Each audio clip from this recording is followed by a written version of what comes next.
Salut tout le monde. Dans ce numéro spécial de Salon de l'automobile de 1930, on retrouve, encore comme aujourd'hui, la liste de tous les véhicules que vous pouvez acheter sur catalogue par catégorie de prix, allant forcément de la moins chère à la plus chère. Et vous allez voir qu'on retrouve des marques qui sont encore bien connues maintenant, et puis certaines qui ont complètement disparu. Alors sur cette page, on va retrouver des tranches allant tous les 10 000 francs, de 10 à 20 000, 20 à 30, etc., jusqu'à 70 000 francs. Et sur la page suivante, on va retrouver 5 catégories, donc de 70 à 100, 100 à 150, 150 à 200, 200 à 300 et 300 à 500 000 francs. Alors dans les catégories les moins chères, eh bien, on retrouve Peugeot, et une autre marque que vous connaissez sûrement qui s'appelle Simca, et deux autres marques que vous n'avez certainement jamais vues, ou alors peut-être que vous en avez entendu parler, mais très peu. C'est la marque Matisse et la marque Rosengart. Alors Matisse, je connaissais, Rosengart, jamais entendu parler. Donc ensuite, bien sûr, on retrouve toujours dans ces catégories jusqu'à 70 000 francs, eh bien, les marques françaises, Talbot, Hotchkiss, Delahaye. On retrouve également de l'italien, forcément. On a Fiat et des marques qu'on ne connaît plus aujourd'hui.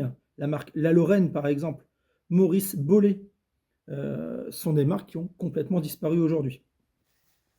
Alors on va continuer comme ça et se rendre compte que quand on va dans les catégories, on va dire supérieures, eh bien on retrouve quand même des marques françaises. Il faut savoir que Renault à l'époque faisait aussi de la voiture de luxe.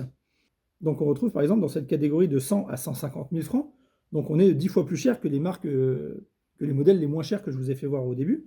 Eh bien on retrouve également Renault dedans avec la Rena Stella qui avait un modèle 41 chevaux à 130 000 francs.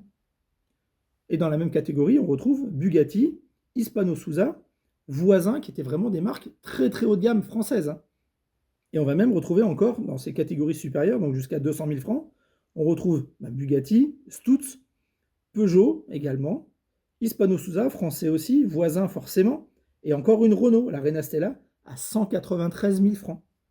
Et bien sûr, plus on monte, et bien plus les noms sont renommés encore aujourd'hui, et ils existent encore aujourd'hui, puisque dans la catégorie la plus chère, donc de 300 à 500 000 francs, on retrouve Mercedes, Rolls-Royce, Bentley, Pierre Sarrault, qui a disparu, Duesenberg, qui est une marque de luxe américaine, et la voiture la plus chère du monde en 1930, c'était déjà une Bugatti qui valait 450 000 francs. Et forcément, c'était la Bugatti Royale.